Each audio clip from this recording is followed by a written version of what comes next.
Hello students, in our last video we discussed about the summary of the novel Kanthapura written by the famous novelist Raja Rao. In this present video I am going to discuss the character sketch of the central character, the protagonist of the novel Kanthapura, Moorthy. So let us start. Moorthy, the central protagonist of Raja Rao's novel, is an embodiment of the spirit of Gandhi. He is a quiet, generous, serene, different college dropout who becomes the torch-bearer of Gandhian ideas for the village of Kanthapura.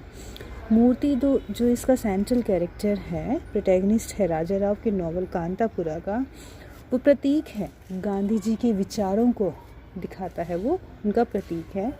वह एक शांत college drop out student है who become the torch bearer of Gandhian ideals for the village of Kanthapura, जो एक तरह से कांतापुरा जो गांव है उसमें गांधी जी के आदर्शों को, विचारों को दिशा देने वाला है, यानी वहाँ पर उनका प्रचार प्रसार करने वाला है। He derives spiritual strength from a vision of the Mahatma to build a movement that challenges the hierarchical caste system and the stigma धब्बा of untouchability। छुआछूत का जो धब्बा है, जो कास्ट सिस्टम चला रहा है, जातिवाद, उसके खिलाफ वो एक तरह से मतलब एक क्रांति लाता है, वहाँ पर उन विचारों को चलाता है इस धब्बे को मिटाने के लिए, हमारे समाज से जातिवाद रूपी धब्बे को मिटाने के लिए एक कैंपेन भी चलाता है। He is a staunch supporter of the स्वदेशी मूवमेंट, जो स्वदेशी का जो क्रांति आई थी, स्वदेशी अपनाओ की, उसका वो कट्टर समर्थक है। One of the earliest socio economic campaigns organized by Gandhi to promote the development of the indigenous textile industry, हमारी टेक्सटाइल इंडस्ट्री को आगे बढ़ाने के लिए एक तरह जो शुरुआती जो दौर में जो सामाजिक आर्थिक कैंपेन जो गांधी जी ने चलाए थे शुरुआत में, उनका वो हिस्सा बनता है।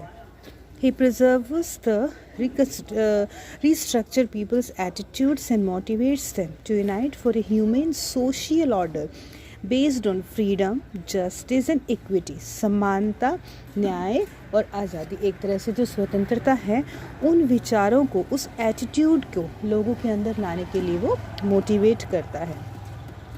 Moorthy understands that religious beliefs play an important role in how one views the world, कि जो हमारे रिलीजियस बिलीव्स हैं, जो हमारे धार्मिक विचार हैं, वो किसी के भी जीवन में एक इम्पोर्टेंट रोल प्ले करते हैं। ठीक है, he manoeuvres the religious sentiments of people towards a nationalist cause, वो जो रिलीजियस सेंटिमेंट्स हैं लोगों की, एक तरह से वो एक नेशनलिस्टिक कोज को यूज़ करते हैं। एक्चुअली मैं यहाँ पे बताना चाहूँगी स्टूडेंट्स कि जो रिलीजियस बिलीव्स होते हैं, पहले के टाइम में क्या था, अगर आज भी हालांकि लोगों को कोई बात आप रिलीजियस तरीके से समझाते हो तो वो बहुत जल्दी लोग कैच करते हैं, और पहले के टाइम में तो जो लोग थे वो पूरी तरह से मतलब रिलीजियस चीज़ों को बहुत जल्दी एक्सेप्ट करते थे। अगर आपको कोई चीज़ ऐसी लगती है कि आप उनको समझा नहीं पा रहे हैं, अगर आपको रिलीजियस बिलीव्स के साथ उसको समझाते हैं तो they will get it better, उसको ज़्यादा अच्छे तरीके से वो एक्सेप्ट करते हैं।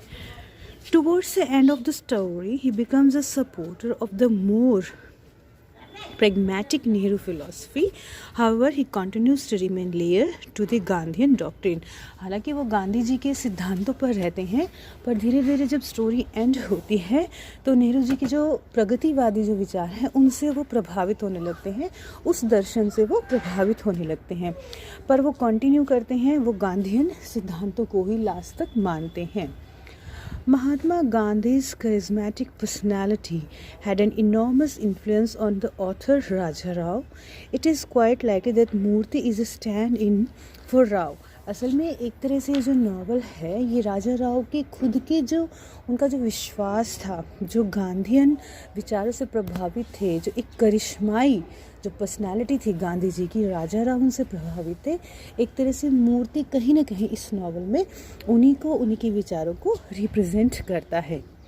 Rao's characterization of Moorthy is one of a force of change When one assesses the characterization of word, one sees how the force of change is evident in the story. Story में कैसे वो force of change को दिखाता है, Murthy is the Gandhian in the story. जो मूर्ति है वो गांधीवादी है इस कहानी में। He is characterized as the fundamental and changing force of history. In assessing his characterization, Rao is quite open about how Murthy is seen as the force of change. कैसे मूर्ति को as a force of change इसमें दिखाया गया है, कैसे आप उसे लेते हो, किस तरह से उसके विचारों को इसमें दिखाया गया है। मूर्ति is a character that challenges the village presuppositions and ideas। मूर्ति ही वो कैरेक्टर है जो चेंज लाता है समाज में, जो एक तरह से चैलेंज करता है गांव में जो पहले से जो प्रचलित विचार हैं उनको अबाउट हियरार्की। जो एक पीढ़ी दर पीढ़ी जो प्रथाएं चली आ रही हैं, पीढ़ी दर पीढ़ी मैं कहूँ कि जो कुप्रथाएं चली आ रही थी, एक तरह से उनको मूर्ति के सहारे चैलेंज किया गया है, मूर्ति के रूप में चैलेंज किया गया है।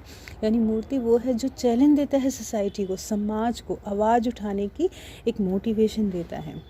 Murthy is the character that inspires the women in the village to embrace change. वो मूर्ति वो कैरेक्टर है जिसने गांव की औरतों को भी इंस्पायर किया कि वो इस चेंज को, इस बदलाव को स्वीकार करें। Murthy is the character that does not relent on his beliefs even when force and abuse because of them are evident. It is here where I think that Raja Rao's characterization of Moorthy is compelling, कि पूरा force करता है जो राजा राव के जो विचार, जो मूर्ति के जो विचार हैं वो इसमें, मतलब किस तरह से वो चेंज को कंपेल करता है, मूर्ति कैसे उस फोर्स से उस चेंज को लाता है, ये इसमें दिखाया है। It is one in which it becomes clear that Rao recognizes the force of change present in India and understands how to appropriate it in his characterization. राजा राव को पता था असल में उस समय भारत की जो सिचुएशन थी उसी को कांथापुरा में एक मिनिएचर में दिखाया है। यानी वो जो इंडिया में चल रहा था, the exploitation of the people, जो आम आदमी का जो शोषण चल रहा था, उसको यहाँ पे रिप्रेजेंट किया है और कैसे एप्रोप्रिएटली उन्होंने अपनी कैरेक्टराइजेशन में इस चीज़ को दिखाया है।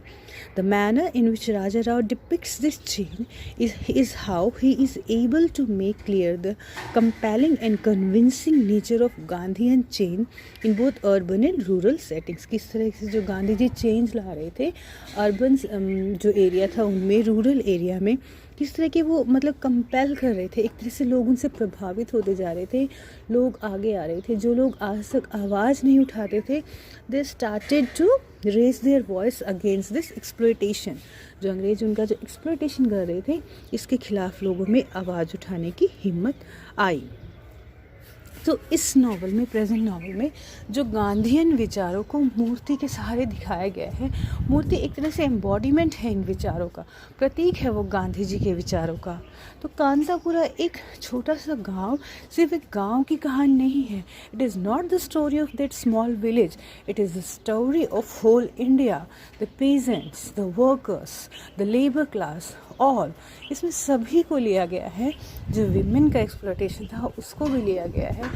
किस तरह से जो ब्रिटिशर्स थे कैसे हमारा एक्सप्लॉयटेशन करते थे, कैसे हमारे पूरे ट्रेड पर, हमारे मार्केट पर उनका कब्ज़ा हो गया था, और किस तरह से जो लोकलाइट्स थे, जो वो लोग जो गांधी जी के विचारों से प्रभावित थे, कैसे वो लोगों को एक तरह से इंस्पायर कर रहे थे, प्रेरणा दे रहे थे कि हम इसके खिलाफ आवाज़ उठाएं। तो मूर्ति के सहारे और भी जो बहुत से ऐसे कैरेक्टर्स हैं जिनके सहारे राजा राव ने इसे प्रेजेंट किया है इस स्टोरी में, कि इंडिया के उस समय पे क्या सिचुएशन थी, लोग क्या क्या प्रॉब्लम्स फेस कर रहे थे, इन सब चीज़ों को इसमें डिस्कस किया गया है। तो ये हमारा जो मेन कैरेक्टर है मूर्ति, उसको एक तरह से हम मानते हैं कि वो गांधी जी के विचार ही इसमें दिखा रहा है। तो जो बाकी कैरेक्टर्स हैं उनके बारे में भी हम नेक्स्ट वीडियोस में डिस्कस करेंगे, जिसमें फ़ीमेल कैरेक्टर्स भी हैं, कुछ माइनर मेजर कैरेक्टर्स ऐसे हैं जो पूरा इस नावल को एक अच्छा प्लॉट तो देते ही हैं, मींस इसको आगे डिस्क्राइब करने के लिए कि लोगों ने कैसे कैसे स्ट्रगल किए, क्या क्या प्रॉब्लम्स को फेस किया, जो उनको धीरे धीरे हम क्लैरिफाई करते चले। Thank you.